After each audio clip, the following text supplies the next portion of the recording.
Marcus Barclay ఈ పేరు వినగానే విజయవారి సినిమాలు గుర్తొస్తాయి. విజయవారి సినిమాలు మాత్రమే కాదు, వాహిని బ్యానర్లో కూడా ఈయన వర్క్ చేశారు. మార్కస్ బార్క్లే అంటే కెమెరా మాంత్రికుడు.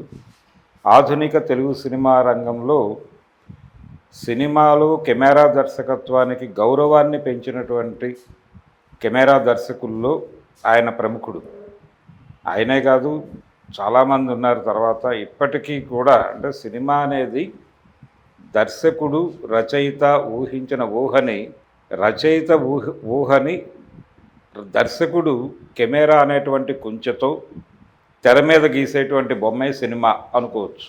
అంటే తెర మీద రచయిత యొక్క భావాలని నటులు అభినయిస్తే వాటిని భావస్ఫోరకంగా చిత్రీకరించి తెర మీద ప్రదర్శించటం అనే వ్యవహారమే సినిమా అనుకుంటే, దీనిలో అత్యంత కీలకమైనది కెమెరా. కెమెరా అనేది ఏదో కేవలం అలా పెట్టి షూట్ చేయటం మాత్రమే కాదు, కెమెరాతో చాలా విషయాలు ప్రపంచానికి తెలియజేయచ్చు. అసలు వితౌట్ డైలాగ్ కెమెరా పనితనంతోనే కథ చెప్పేటువంటి సందర్భాలు అనేక ఉంటాయి. అందుకని తెర మీద నడిచేటువంటి నాటకంగా సినిమాని చూస్తే తప్పు, కెమెరా కోణంలో చూస్తేనే సినిమా. అది కెమెరా మాట్లాడాలి, నటుడు కాదు. కెమెరా మాట్లాడితేనే సినిమా. ఇది చాలా తక్కువ మంది కెమెరా దర్శకులు అర్థం చేసుకుని, అది దర్శకులకు అర్థం చేయించి దాన్ని సినిమాల్లో అలా నడిపిస్తారు. అలా నడిపించినటువంటి వాళ్ళనే అద్భుతమైనటువంటి కెమెరా దర్శకులు అంటాం మనం. ఆ అద్భుతమైనటువంటి కెమెరా దర్శకుల కోవలోకి చెందినవాడే మార్కస్ బార్క్లే. ఈయన 1917 సంవత్సరం ఏప్రిల్ 22వ తారీఖున శ్రీలంకలో జన్మించారు. ఈయన ఆంగ్లో ఇండియన్. ఈ పేరు వినగానే మనకు అర్థమవుతుంది ఆయన ఆంగ్లో ఇండియన్ అని. ఇలా ఆయన ప్రయాణం అక్కడ మొదలై, అప్పటికి మొత్తం బ్రిటిష్ జమానాలో ఉన్నటువంటి సందర్భం కాబట్టి ఇలా మొదలైంది ఆయన ప్రస్థానం. బార్క్లే గారి గొప్పతనం గురించి చెప్పడానికి మాయాబజార్ సినిమాలో లాహిరి లాహిరి పాట గుర్తుపెట్టుకుంటే ఒకసారి చూస్తే అర్థమవుతుంది. వెన్నెల విహారం, వెన్నెలలో నౌకా విహారం చేసేటువంటి 3 జంటలు మీద లీడ్ సీన్ రాసుకుంటున్నాడు పింగళ నాగేంద్రరావు గారు. దాని మీద కేవీ రెడ్డి గారి దగ్గర డిస్కషన్. ఇలా 3 జంటల మీద ఈ పాట నడుస్తుంది అని చెప్పాడు ఆయన.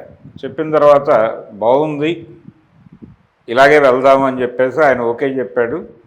ఈ వెన్నెల విహారం ఎలా డిజైన్ చేస్తారో మీరు డిజైన్ చేసి చెప్పండి అని చెప్పి బార్క్లే గారికి ఫైల్ అప్పచెప్పేశాడు కేవీ రెడ్డి గారు. కేవీ రెడ్డి గారు ఎంత నిష్టగా అంటే, తను తీసేటువంటి సినిమాని ఆ సినిమా షూటింగ్ జరిగేటప్పుడు ప్రొడ్యూసర్లను కూడా ఆయన అలౌ చేసేవాడు కాదు సెట్లోకి. ఎలా ఆయనంత కరాఖండిగా ఉంటాడో అలాగే బార్క్లే కూడా తను లైటింగు ఇవన్నీ సెట్ చేసుకునే వరకు డైరెక్టర్ని కూడా అలౌ చేసేవాడు కాదు ఫ్లోర్లోకి. అది ఆయన స్టైల్. అలా వీళ్ళిద్దరూ కూడా వాళ్ళ పద్ధతులకి కట్టుబడి ఉన్నటువంటి దర్శకుడు, అలాగే కెమెరా దర్శకుడు. అలా వాళ్ళిద్దరి మధ్య ఒక అద్భుతమైనటువంటి అండర్స్టాండింగ్ ఉండటం వల్లనే వాళ్ళ సినిమాలు అంత అద్భుతంగా ఉంటాయి. వాళ్ళ సినిమాల్లో కెమెరా పనితనం అలా ఉంటుంది. కెమెరాతో సినిమాని జనాలకు కనెక్ట్ చేయటం అనేది సినిమా అనేటువంటి అభిప్రాయం ఇద్దరికీ బలంగా ఉంది. డైలాగులతో మాత్రమే సినిమాని కనెక్ట్ చేయొచ్చు అనుకుంటారు చాలామంది దర్శకుల్లో. ఇది కూడా ఉంటుంది, ఇది ఒక వెర్షన్. వాళ్ళకి కెమెరాతో పెద్దగా పనిలేదు. కెమెరా అనేది జస్ట్ ఒక వాహకంగా మాత్రమే చూస్తారు. కానీ కెమెరాతో కథ చెప్పగలగటం అనేది గొప్ప విషయం. అది గొప్ప సినిమాగా మనం చెప్పుకుంటాం.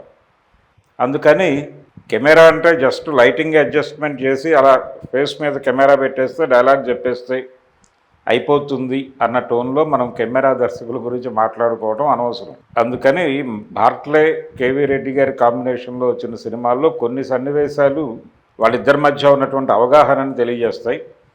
వాటిలో ఈ లాహిరి లాహిరి పాట, అది మిట్ట మధ్యాహ్నం చిత్రీకరించారు అంటే ఎవరైనా నమ్ముతారా? ఆయన ఒక డిఫరెంట్ లైటింగ్ ఏర్పాటు చేసి మిట్ట మధ్యాహ్నం పూట సెట్లో చుట్టూ, ఇది అక్కినే నాగేశ్వరరావు గారు చాలా సందర్భాల్లో చాలా వేదికల మీద చెప్పారు. మేమేదో ఆహ్లాదంగా తిరిగామని మీరు ఆ పాట చూసి అనుకుంటారు, కానీ మాకు చాలా ఒళ్ళు మంట, అంటే శరీరం మండిపోతూ మేము ఆ ఆహ్లాదాన్ని అభినయించాల్సి వచ్చింది. అది కదా గొప్పతనం, మీరు చూడాల్సిన మాలో ఉన్నటువంటి గొప్పతనం మీరు అక్కడ తెలుసుకోవాలి అని చెప్పేవాడు ఆయన చాలా సందర్భాల్లో. ఇలా బార్క్లే గారి డిజైనింగ్ ఉండేది. బార్క్లే మీద కేవీ రెడ్డి గారికి కాన్ఫిడెన్స్ ఎక్కడొచ్చింది అంటే, ఒక సినిమాలో ఒక సన్నివేశం చూసి ఆయన విపరీతంగా ప్రభావితం అయ్యాడు. బార్క్లే గారి కెమెరా దర్శకత్వంలో వచ్చినటువంటి ఒక సీను, అదేంటో చెప్తాను నేను. 1941లో తిరువళ్ళువార్ అనేటువంటి సినిమాతో ఆయన, అది మొదటి సినిమా ఆయనకి యాక్చువల్గా. ఆ సినిమాలో ఆయన పనితనం చూసినటువంటి బిఎన్ రెడ్డి గారు తన స్వర్గసీమ సినిమా కోసం ఆయన్ని తీసుకొచ్చాడు. తెలుగులో బార్క్లే గారు చేసినటువంటి మొదటి సినిమా స్వర్గసీమే. ఈ సినిమాలో భానుమతి గారికి నాగయ్య గారు అట్రాక్ట్ అవుతారు. అట్రాక్ట్ అయిన తర్వాత ఆయనకిను ఆయన భార్యకి మధ్య కొంత గ్యాప్ ఏర్పడుతుంది. ఆ గ్యాప్ ఏర్పడినప్పుడు ఆ భార్య పాత్ర పోషించినటువంటి జయమ్మ గారికిను అలాగే నాగయ్య గారికి మధ్య సన్నివేశాల్లో డైలాగ్ లేకపోయినా కానీ వాళ్ళిద్దరి మధ్య గ్యాప్ ఉంది అనే విషయాన్ని ఎస్టాబ్లిష్ చేస్తూ కెమెరాతో బార్క్లే గారు చూపించేటువంటి ఆ డెప్త్, ఆ క్యారెక్టర్, అంటే ఆవిడ కళ్ళు, ఆవిడ ఫేసు, ఆ లైటింగు, షాడోసు, వీటన్నిటి నుంచి ఆడియన్స్కి ఆ మూడ్ క్రియేట్ చేస్తాడు ఆయన. ఇది కేవీ రెడ్డి గారిని అట్రాక్ట్ చేసింది. అద్భుతమైనటువంటి కెమెరా, ఇది కావాలి మనకి, అందుకని బార్క్లేతోనే ట్రావెల్ కావాలి అని డిసైడ్ అయ్యాడు ఆయన. అలా ఆయన తీసుకొచ్చి విజయాలో ప్రవేశపెట్టారు. అలా కేవలం కేవీ రెడ్డి గారు మాత్రమే కాదు, బార్క్లేని టోటల్గా వాహినిలో ఉన్నటువంటి ప్రతి వాళ్ళు గౌరవించడం మొదలుపెట్టారు.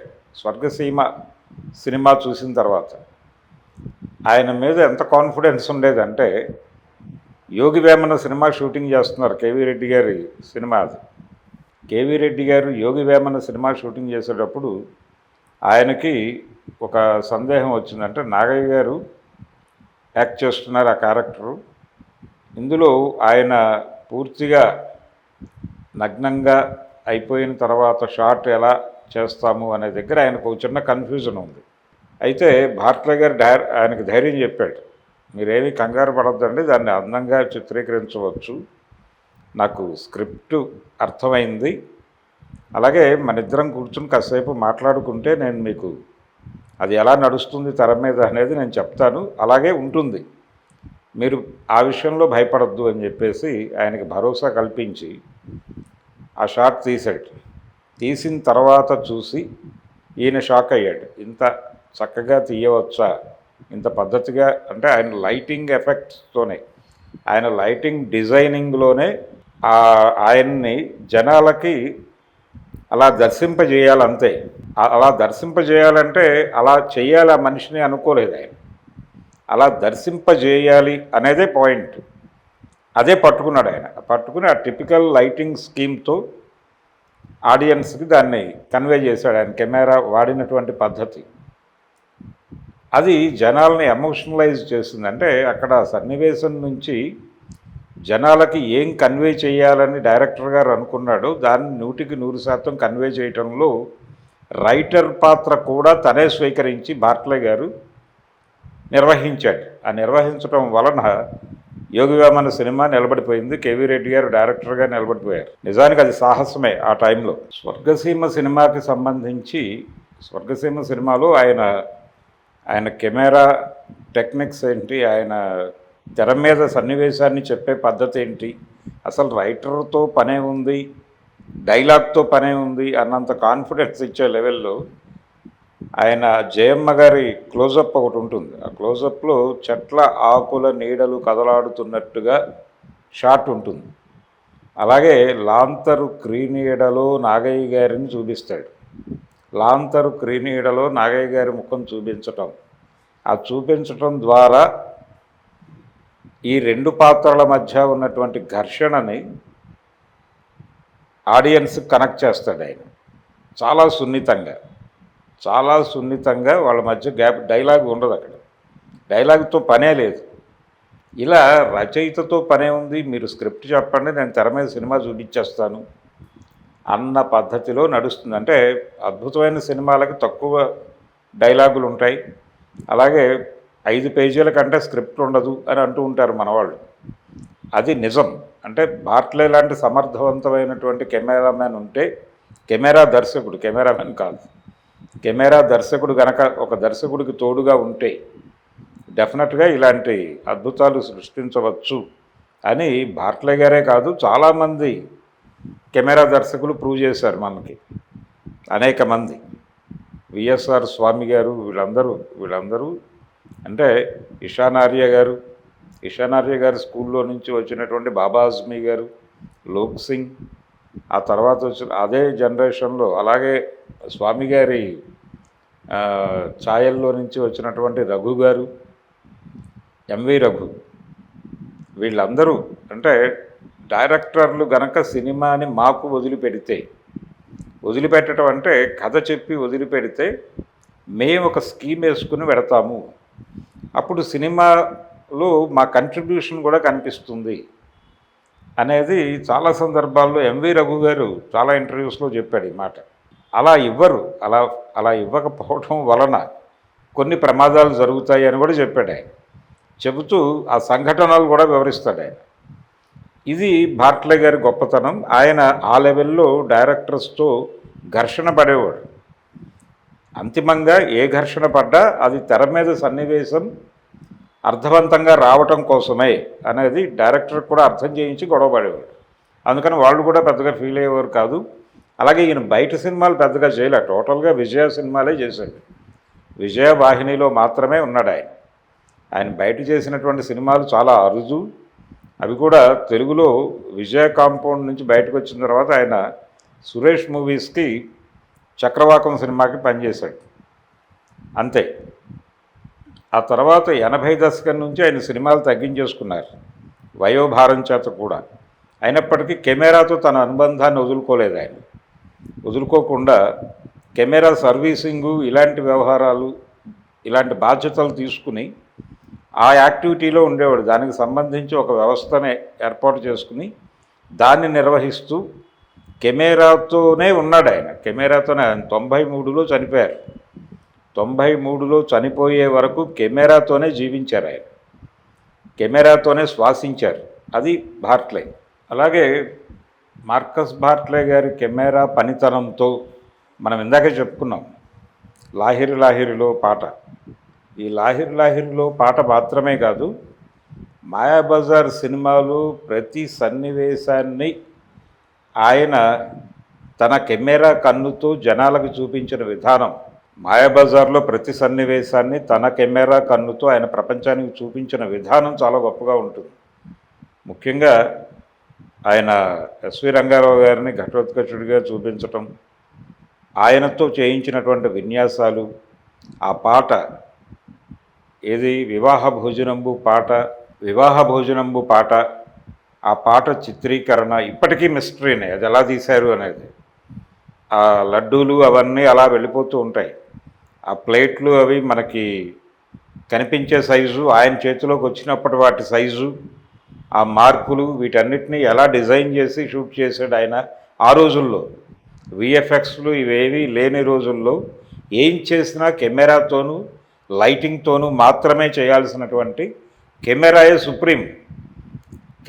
సుప్రీంగా ఉన్నటువంటి రోజుల్లో ఆ సీన్లన్నీ ఎలా తీశాడు ఆయన. అలాగే అనేక సన్నివేశాలు, పర్టికులర్గా ఘటోత్కచుడి పాత్రతో ఆయన జరిపిన విన్యాసాలు చాలా ఆశ్చర్యం కలిగిస్తాయి. అందులో ప్రధానంగా ఈ భళి భళి భళి భళి దేవా పాట తర్వాత వీళ్ళు ఘటోత్కచుడు ఆశ్రమానికి చేరిన తర్వాత జరిగేటువంటి ఆ యుద్ధం, ఘటోత్కచుడికి అలాగే అభిమన్యుడికి మధ్య జరిగేటువంటి యుద్ధ సన్నివేశం, అక్కడ ఆ షార్ట్స్ అన్నీ కూడా ఆడియన్స్ని కట్టిపడేసేలాగా ఎలా స్కీమ్ చేసి తీసాడు ఆయన అనేది ఇప్పటికీ విచిత్రంగానే చెప్పుకుంటారు. ఇదే ధోరణి ఆయన సాంఘిక సినిమాలు తీసేటప్పుడు కూడా, అప్పుచేసి పప్పుకూడు లాంటి సినిమాల్లో కూడా ఆయన కెమెరాతో చెప్పేటువంటి సందర్భాలు చాలా ఆశ్చర్యం కలిగిస్తాయి. సిఎస్ఆర్ ఇంట్లో జమున పని మనిషిగా ప్రొజెక్ట్ చేస్తూ ఉంటాడు. ఆయన కోడల్ని పని మనిషిగా చెప్తూ ఉంటాడు బయట వాళ్ళకి. ఆ చెప్తున్నటువంటి సందర్భం జమున సిఎస్ఆర్ వైపు చూసే సందర్భంలో ఆయన షాట్ పెట్టే పద్ధతి, లైటింగ్ డిమ్ చేస్తాడు ఆవిడ ఫేస్ మీద. అంటే అది ఆవిడ ఫేస్లో న్యాచురల్ గ్లో పోదు, మళ్ళీ ఆ న్యాచురల్ గ్లో ఉంటూనే ఆ జరుగుతున్న సన్నివేశం ఆవిడ మనసులో చిరాకుగా ఉంది, అంటే ఆవిడ చాలా చిరాకు పడుతోంది ఈ సన్నివేశం పట్ల అనేది ఆవిడ ఎక్స్ప్రెషన్ పెడతారు. కానీ కెమెరాతో కూడా కన్వే చేస్తాడు బార్క్లే. ఆ షాట్ తీసేటప్పుడు రంగారావు గారు ఎదురుకుండా ఉంటాడు, రంగారావు గారు సిఎస్ఆర్ ఆయనకి చెప్తూ ఉంటాడు. ఈయన ఆ చెప్తూ ఉన్న సన్నివేశంలో అలా కెమెరాతో ఆవిడ ఫేస్లోకి పెడతాడు. వెళ్ళేటప్పుడు ఆవిడ ఫేస్లో కనిపించేటువంటి ఆ ఎక్స్ప్రెషన్ అలా లైట్గా చేంజ్ అవుతూ ఉంటుంది.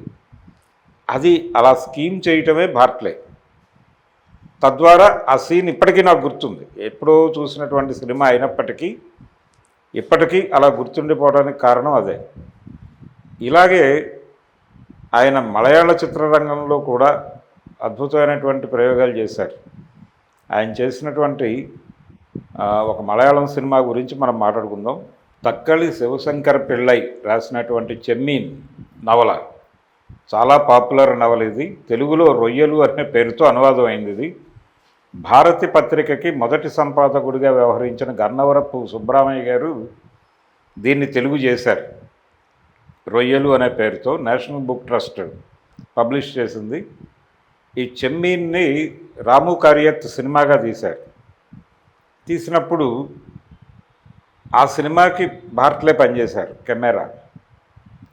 అందులో ఆ జీవితాలని చూపించటం కోసం ఆయన నీడలతో చాలా మ్యాజిక్ చేస్తాడు. ఆయన నీడలతో మ్యాజిక్ చేయటం అనేది మార్కస్ బార్క్లే గారి కెమెరా చేసినటువంటి ఒక విచిత్రమైనటువంటి విన్యాసం. తెలుగు తెర మీద మాత్రమే కాదు, భారతీయ తెర మీద చాలా, అంటే అలా షాడో మీదుగా ఇలా సన్నివేశాన్ని చెప్పొచ్చా అనిపించేలాగా నడుపుతాడు ఆయన.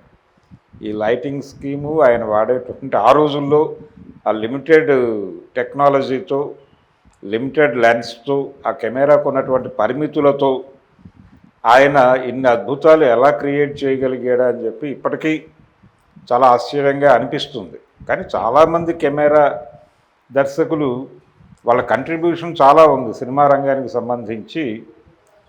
అంటే ఒక షాట్ చెప్తారు, మోసగాళ్ళకు మోసగాడులో విఎస్ఆర్ స్వామి గారు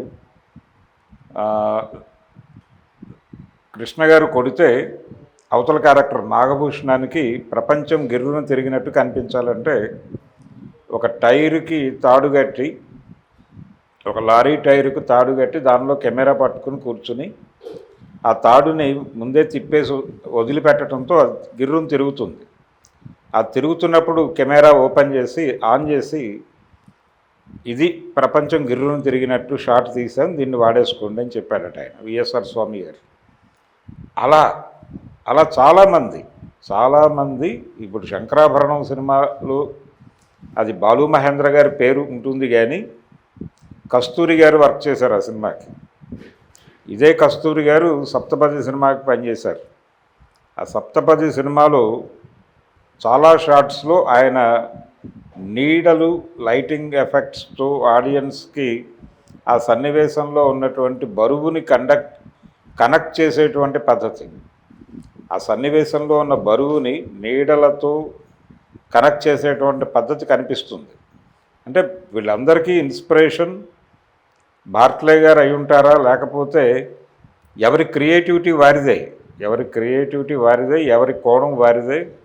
కథని జీర్ణం చేసుకున్న తర్వాత వాళ్ళు దాన్ని తెర మీద ఎలా ప్రేక్షకులకు చూపించాలనుకున్నారో ఆ స్కీమ్ని డైరెక్టర్కి అర్థం చేయించిన తర్వాత డైరెక్టర్ గారు ప్రాపర్గా అర్థం చేసుకుంటే ఆ సన్నివేశాలు అలా రక్తికడతాయి, ఆ సినిమాలు అలా అనిపిస్తాయి మనకి.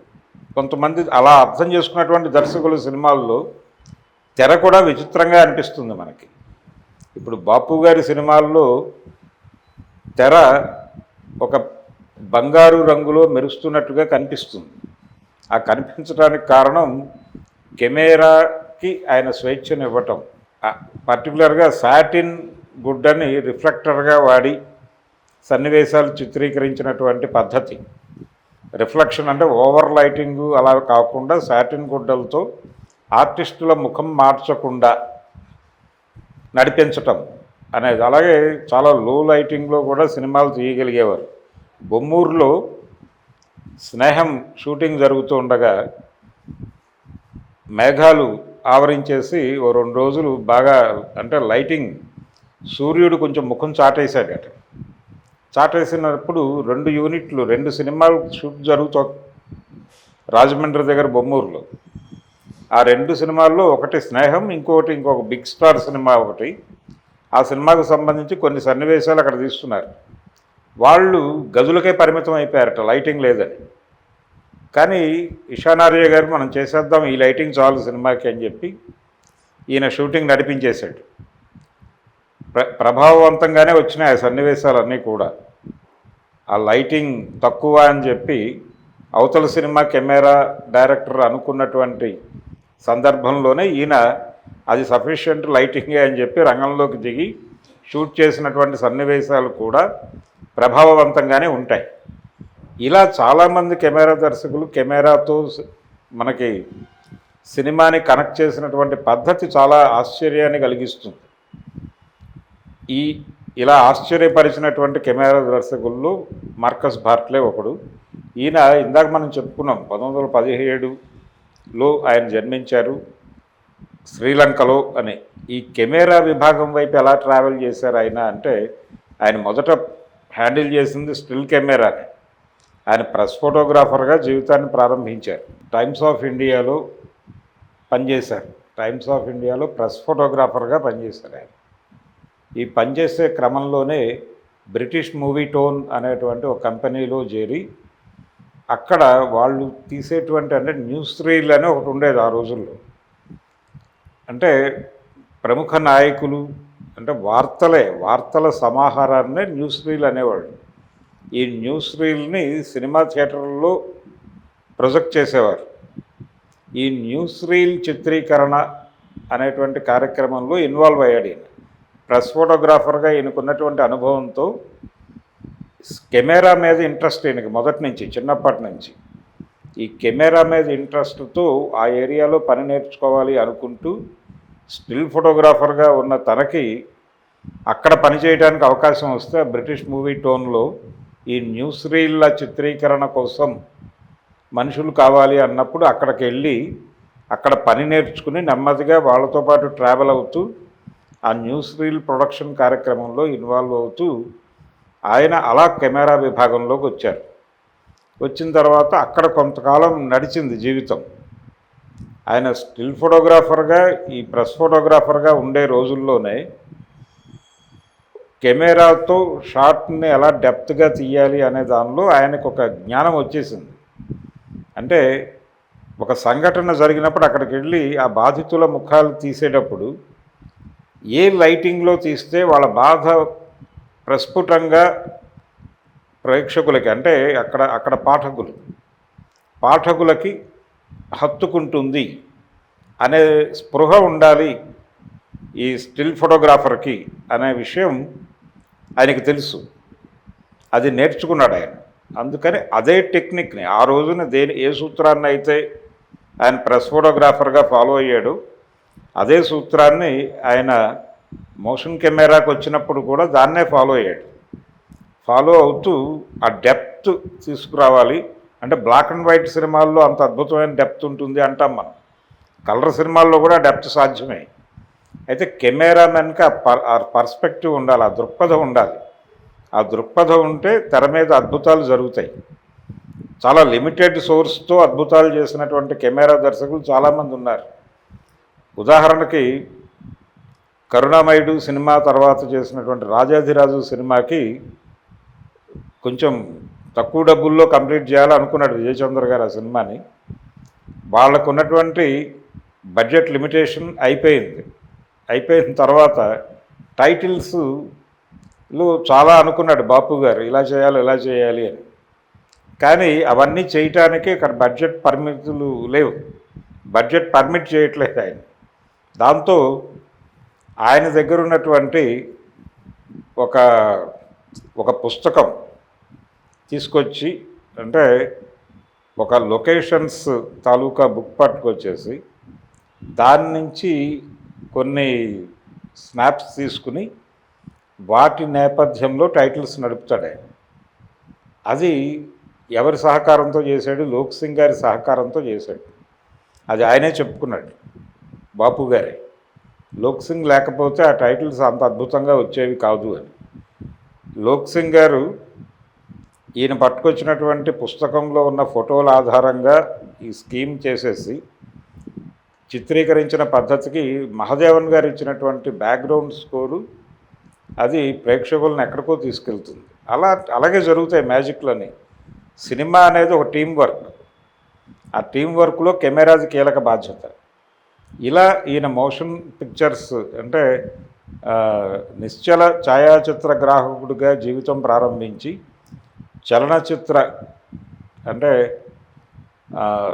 మరీ తెలుగు అయిపోతుంది కానీ నిశ్చల ఛాయాగ్రహణం నుంచి చలనచిత్ర ఛాయాగ్రాహకుడిగా మారిపోయిన తర్వాత ఆయన కెమెరాతో చేసినటువంటి అద్భుతాలు అన్నీ ఇన్ని కావు. గుండమ్మ కథ సినిమాలో కావచ్చు, అవి సెట్స్లోనే తీశారు సినిమా అంతా. పైగా ఏ ఆర్టిస్ట్ ఎప్పుడు దొరికితే అప్పుడు ఆ షాట్ తీసేసి పంపించేసేవాళ్ళు. అది దానికి ఒక సిస్టమ్ లేకుండా తీసిన అరాచకపు సినిమా గుండమ్మ కథ. పర్టికులర్గా ఆర్టిస్టులు డేట్స్ తీసుకుని కాదు, ఏ టైంలో ఏ ఆర్టిస్ట్ దొరుకుతాడో ఆ ఆర్టిస్ట్తో ఆ కాంబినేషన్ షాట్ ఎవరుంటారో వాళ్ళని పట్టుకొచ్చేసి సీన్ చేయించేసి పంపించేయటమే. ఈ లెవెల్లో నడిపాడు ఆయన చక్రపాణి గారు. ఆ నడపటంకి ఆయనకున్నటువంటి ధైర్యం ఇదే. కమలాకర్ కామేశ్వరరావు గారికి చక్రపాణి గారికి ఉన్నటువంటి ధైర్యం బార్ట్లేనే. ఆయనకి ముందే చెప్పేసేవాళ్ళు, ఈరోజు బలానా వాళ్ళు వస్తున్నారు, స్టూడియోలో షూట్స్ ఉన్నాయి వాళ్ళకి, వాళ్ళు ఈ టైంలో మన దగ్గరికి వస్తారు, ఆ టైంకి మీరు ఈ సెట్లో మీరు మీ పద్ధతిలో మీరు చెలరేగిపోండి, వాళ్ళ టైంకి వచ్చి ఆ సీన్ చేసి వెళ్ళిపోతారు అని చెప్పేవాడు ఆయన కామేశ్వరరావు గారు. ఈలోపు ఈయన ప్రిపేర్ అయిపోయి చెప్పేవాడు, అయ్యా నేను రెడీగా ఉన్నాను, వాళ్ళు ఎప్పుడైనా రావచ్చు అని. అప్పుడు వెళ్ళి వాళ్ళని పిలిచి ఆ సీన్ చేయించేసి పంపించేసేవాళ్ళు. ఈ లెవెల్లో తీశారట దాన్ని. అందుకని అయినప్పటికీ అది ఎక్కడ కనిపించదు ఆ హడావిడి, ఇదేదో అప్పటికప్పుడు అనుకుని తీస్తున్న సినిమా అనే అభిప్రాయం ఎవరికీ కలగదు. ఆ కలగకపోవడానికి కారణం బార్ట్లే గారి స్కీమే. ఆయన కెమెరా స్కీమ్తో అలా నడిపాడు. అంటే జీవితం తెలియాలి, వాతావరణం తెలియాలి. తన ఏ వాతావరణంలో సినిమా తీస్తున్నాడో ఆ వాతావరణం తాలూకా వ్యవహారాలన్నీ కూడా కెమెరా దర్శకుడికి తెలియాలి. తెలిసి ఉండటం వలన ఆ తెలిసిన తరం మనకి తెర మీద కనిపిస్తుంది. ఆ తెలిసిన తరమే మార్కస్ బార్ట్లే.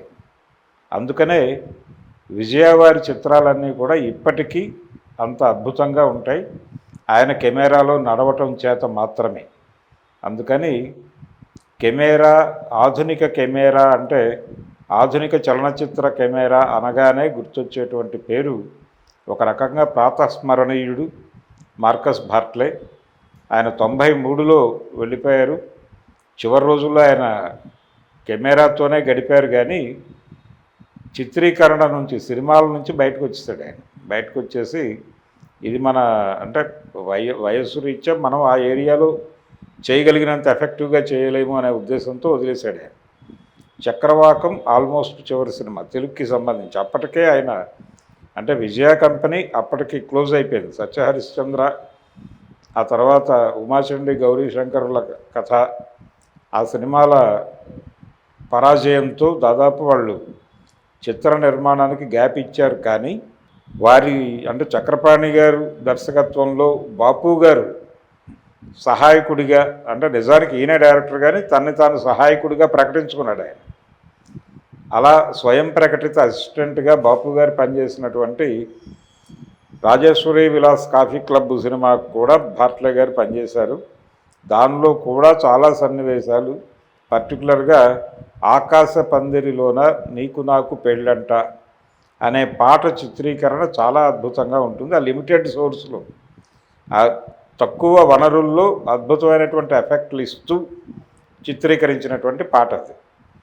ఇలా మార్కస్ బార్ట్లే అంటే చెప్పుకోవడానికి అనేక విషయాలు ఉంటాయి, కానీ ఇలా మొదలైంది ఆయన ప్రయాణం. బ్రిటిష్ మూవీ టోన్తో ఆయన న్యూస్ రీల్ కెమెరామెన్గా, అలాగే అంతకుముందు ప్రెస్ ఫోటోగ్రాఫర్గా మొదలై మాయాబజార్, తెలుగువారు క్లాసిక్స్ అని చెప్పి కాలర్ ఎగరేసుకుని చెప్పే అన్ని సినిమాలకి దాదాపుగా మార్కస్ బార్ట్లే కెమెరా పనిచేశాడు. ఆయన కెమెరాల నుంచి ఉద్భవించిన సినిమాలనే మనం క్లాసిక్స్ అని చెప్పుకుంటున్నాం.